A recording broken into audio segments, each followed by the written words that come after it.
Well, speaking of the candidacy, the first Republican primary debate is set for August, and some are balking at the RNC's conditions by which they can be included in the debate, which includes a signed pledge to support whomever becomes the party's nominee. Former New Jersey Governor Chris Christie calling this pledge a useless idea.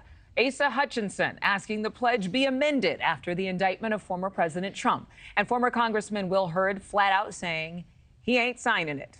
I don't know if he said ain't, but that was the attitude by which he probably said it. Let's bring in Mick Mulvaney, NewsNation political analyst, acting White House chief of staff under President Trump. And Mick, I spoke with Larry Elder about this as well. And the rules right now, as they stand, would not allow him or others that we mentioned there to qualify for the debate. So are the rules and this pledge unfair? I think so, Adrienne. Good morning. Thanks for having me, as always.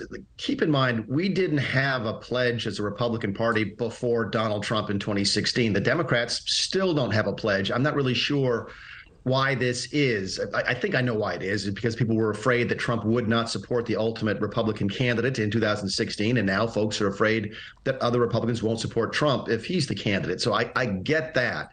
But it certainly does seem that there's a disconnect between the RNC, the Republican National Committee, and voters.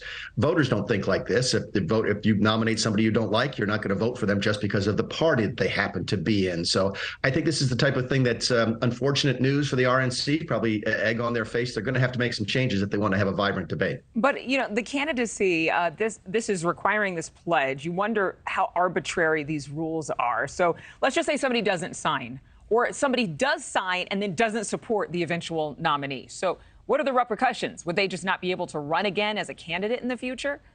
No, keep in mind, anybody in the whole country can run as a Republican. Alexandria Ocasio-Cortez could register as a Republican someplace and run as a Republican. There's no method in either party, by the way, Adrienne, to keep people from running. Now, the penalty here would be unclear. I guess if you don't sign it to begin with, they cannot allow you on the stage because the RNC will control the stage for the first debates.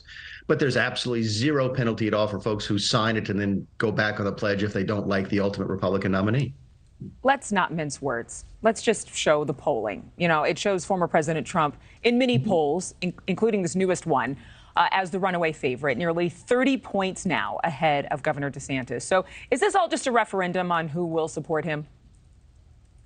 No, I think it's trying to no, that's a really good question, but I do think it's something different, Adrienne. I think it's trying to show unity in the party because we know the party is so divided. Parties being divided amongst themselves that's not unusual. We're a country of 300 million people with effectively two parties. There's always going to be internal tension.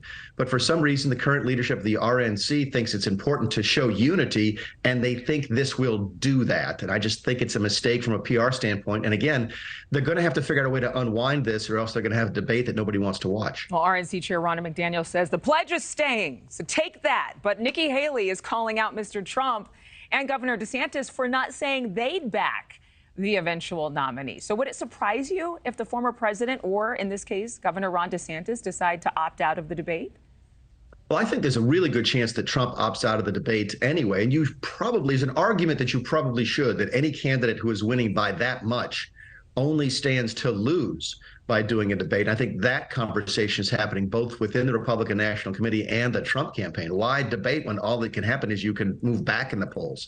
So I think that will probably impact whether or not Donald Trump shows up for these early debates in August more than any pledge. The pledge is going to be a speed bump towards the ultimate target of whether or not we show up or not at all. Honestly, I think Donald Trump can't pass up on the publicity and probably will show up, but I wouldn't be surprised if he doesn't. All right, Mick Mulvaney, as always, thanks for being here. Thank you for watching. Go to newsnationnow.com to find NewsNation on your television provider. And don't forget to click the red subscribe button below to get more of NewsNation's fact-driven, unbiased coverage.